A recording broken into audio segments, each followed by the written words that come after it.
राजस्थान के जोधपुर में एक हादसा हुआ जिसका सीसीटीवी वीडियो सामने आया है। कई बार बड़ों की लापरवाही भी बड़े हादसों की वजह बन जाती है, जैसा कि इस मामले में हुआ।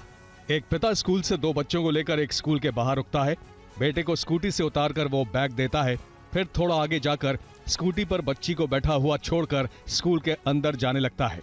इसी बीच बच्ची पीछे से स्कूटी को चला देती है और देखिए कैसे एक बड़ा हादसा हो जाता है। बच्ची तेज रफ्तार स्कूटी के साथ दूर जाकर गिरती है। गनीमत रही कि हादसे के समय कोई दूसरी गाड़ी या शख्स इस हादसे की चपेट में नहीं आया। आगे से आ रही एक महिला हादसे की चपेट में आने से बाल बाल बच जाती है, लेकिन बच्ची गंभीर रूप से घायल हो जाती है। पूरा वाकया पास लगे सीसीटीवी कैमरे में रिकॉर्ड हो जाता है। कुल मिलाकर ये हादसा पिता की लापरवाही का नतीजा था। अगर वो बच्ची को स्कूटी पर छोड़कर जा रहा था तो उसे स्कूटी की चाबी निकाल लेनी चाहिए थी, जो उसने नहीं किया, जिसके चलते बच्ची ने नासमझी में स्कूटी चला दी, जिसके चलते ये हादसा हुआ। मामला राजस्थान के जोधपुर का है। और पुलिस ने करीब 3 महीने बाद यूट्यूबर अश्विन यादव और उसकी बहन नीतू यादव को गिरफ्तार कर लिया है। परचून की दुकान में हुए हंगामा मामले में ये गिरफ्तारी की गई थी। हंगामे की ये तस्वीरें करीब 3 महीने पुरानी हैं। मामला इटावा के विजयनगर चौराहा पर परचून की दुकान में हुए हंगामे और मारपीट का है। मामले में पुलिस ने फेमस यूट्यूबर अश्विन यादव और उसकी बहन नीतू यादव को गिरफ्तार किया। हालांकि इस मामले में एक कांस्टेबल के खिलाफ भी केस दर्ज किया गया। अश्विन और उसकी बहन नीतू की गिरफ्तारी के बाद कार्रवाई में हुई देरी को लेकर एक बार फिर पुलिस की कार्यप्रणाली पर सवाल खड़े हो गए। पूरा मामला विजयनगर चौराहा स्थित रामनगर निवासी शिवचंद की जनरल स्टोर की दुकान से जुड़ा है। 29 सितंबर की रात शिवचंद दुकान बंद कर रहे थे, तभी फ्रेंड्स कॉलोनी निवासी शिवम यादव अपने 3-4 साथियों के साथ पहुंचा। दुकान से सामान लिया, लेकिन पैसे मांगने पर इनकार कर दिया। विरोध करने पर उसने फोन कर अपनी बहनों को मौके पर बुला लिया। पीड़ित शिवचंद के अनुसार शिवम यादव ने उसके कान पर जोरदार थप्पड़ मारा, जिससे उसका कान का पर्दा फट गया। उसे जान से मारने की धमकियां दी। वायरल वीडियो में एक आरोपी कार की छत पर चढ़कर खुलेआम धमकी देता भी नजर आया। बताया जा रहा है कि फेमस यूट्यूबर अश्विन यादव का नाम इससे पहले भी कई बार विवादों से जुड़ चुका है और वो अक्सर विवादों के जरिए सुर्खियों में बनी रहती हैं। और रोहित गोदारा और गोल्डी बरार गैंग के एक सदस्य को पुलिस ने पकड़ा है। गिरफ्त में आए शख्स की पुलिस को काफी समय से तलाश थी। दिल्ली पुलिस की क्राइम ब्रांच की गिरफ्त में दिख रहा यह शख्स रोहित गोदारा गोल्डी बरार गैंग का सदस्य बताया जा रहा है। अभियुक्त की पहचान विकी नाम के शख्स के तौर पर हुई है। इस अभियुक्त पर 18 आपराधिक केस दर्ज हैं। पुलिस के मुताबिक इस अभियुक्त की कई मामलों में तलाश थी। पुलिस का कहना है कि विकी ने कई लोगों से फिरौती मांगी थी और ये कई अपराधों में शामिल रहा है। विकी को गाजियाबाद के लोनी इलाके से गिरफ्तार किया गया।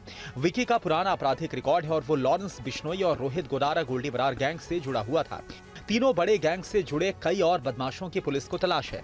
इनके लिए सर्च अभियान चलाया जा रहा है। सोर्सेस के मुताबिक कई बदमाश फर्जी पहचान पत्रों के सहारे दुबई, अमेरिका और कनाडा जैसे देशों में डंकी रूट के जरिए छिपे हैं। पुलिस जांच में विकी की पहचान गोल्डी बरार के भरोसेमंद सहयोगी के तौर पर हुई थी। पूछताछ में खुलासा हुआ है कि जेल में रहते हुए उसका संपर्क लॉरेंस बिश्नोई से हुआ था, लेकिन बाद में गिरोह के अंदरूनी मतभेदों के चलते उसने गोल्डी बरार और रोहित गोदारा गुट का साथ देना शुरू कर दिया था। जम्मू कश्मीर के बांदीपोरा जिले में बीएसएफ की 62वीं बटालियन की बैरक में भीषण आग लग गई। इस हादसे में एक जवान की जान चली गई। जम्मू कश्मीर के बांदीपोरा जिले के मदर इलाके में बीएसएफ की 62वीं बटालियन की बैरक में देर रात अचानक भीषण आग लग गई। इस दर्दनाक हादसे में पंजाब के जालंधर के रहने वाले बीएसएफ कांस्टेबल रमेश कुमार की जान चली गई। सूत्रों के अनुसार आग इतनी तेज थी कि तुरंत काबू पाना मुश्किल हो गया। घटना की जानकारी मिलते ही फायर ब्रिगेड और बीएसएफ की दूसरी यूनिटों ने राहत और बचाव कार्य शुरू किया। अधिकारियों ने बताया कि आग लगने के कारणों की जांच की जा रही है।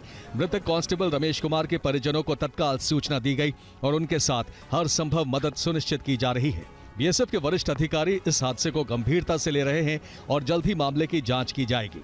गौरतलब है कि पिछले कुछ सालों में जम्मू कश्मीर में सुरक्षा बलों के कैंपों में कई छोटे बड़े हादसे हो चुके हैं। अभी कुछ महीने पहले ही सांबा जिले में एक आग लगने की घटना हुई थी, जिसमें कोई जानमाल का बड़ा नुकसान तो नहीं हुआ था, लेकिन इसके बाद बैरक सुरक्षा पर सवाल खड़े हुए थे। अब इस घटना से ये साफ होता है कि सुरक्षा बलों के कैंपों और बैरकों में अग्नि सुरक्षा और बचाव उपायों का पालन बेहद जरूरी है।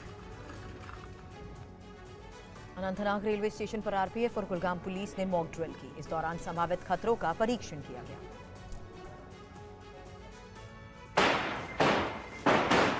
वीडियो में देखा जा सकता है कि अनंतनाग रेलवे स्टेशन पर बड़ी संख्या में अलग अलग सुरक्षा एजेंसी से जुड़े सुरक्षा कर्मी पहुंचे। इलाके की लाइट काट दी गई। सुरक्षा एजेंसीज के जवानों ने रेलवे स्टेशन परिसर को चारों तरफ से घेर लिया। गाड़ियों के सायरन ने सर्द रात में घरों में दुबके लोगों के कान खड़े कर दिए। इस दौरान सुरक्षाकर्मी इधर से उधर दौड़ते रहे। हथियारों से लैस जवान हर तरफ नजर आए। उन्हें देखकर लग रहा था किसी आतंकी की तलाश कर रहे हैं। दरअसल ये कवायद थी आपात स्थिति या आतंकी वारदात से निपटने के लिए मॉक ड्रिल की।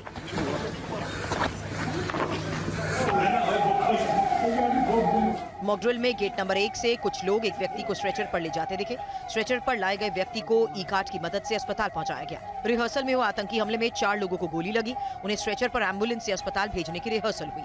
इस मॉक ड्रिल में स्वास्थ्य विभाग, दमकल और पुलिस फोर्स की टीम शामिल थी। अनंतनाग रेलवे स्टेशन पर आरपीएफ और कुलगाम पुलिस द्वारा इस मॉक ड्रिल का आयोजन किया गया। डीआरडीओ ने बड़ी सफलता हासिल की है। Man portable anti tank guided missile का सफल परीक्षण किया है। ये मिसाइल चलते हुए दुश्मन के टैंकों को ऊपर से निशाना बनाकर मार गिराने में सक्षम है। देखिए ये रिपोर्ट। 3, 2, 1, 0। तस्वीरें महाराष्ट्र के केके रेंज की है, जहां दुश्मनों के टैंकों की काल एंटी टैंक गाइडेड मिसाइल का सफल परीक्षण किया गया। खास बात यह है कि ये मिसाइल मैन पोर्टेबल है, यानी इसे कंधे पर रखकर लॉन्च किया जा सकता है और ये दुश्मनों के चलते हुए टैंक को भी तबाह करने में सक्षम है। ये मिसाइल खास तौर पर टैंकों के ऊपरी हिस्से को ध्वस्त करने के लिए डिजाइन की गई है। ये मिसाइल खास तौर पर ऊपर से हमला करने की क्षमता रखती है और इसे स्वदेशी रूप से विकसित किया गया है। ये मिसाइल कई आधुनिक तकनीकों से भी लैस है। इसमें खास तरह का इमेजिंग इंफ्रारेड होमिंग सीकर लगा है, जो पहले अपने लक्ष्य की पहचान करता है, इसके बाद सटीक निशाना लगाता है। इसके अलावा इसमें पूरी तरह से इलेक्ट्रिक कंट्रोल एक्चुएशन सिस्टम है, जो मिसाइल के दिशा और गति को कंट्रोल करता है। वहीं मिसाइल में लगे फायर कंट्रोल सिस्टम लक्ष्य को लॉक करने में मदद करता है।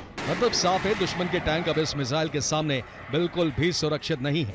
डीआरडीओ का ये परीक्षण भारतीय सेना और उसकी तैयारियों को मजबूत करेगा।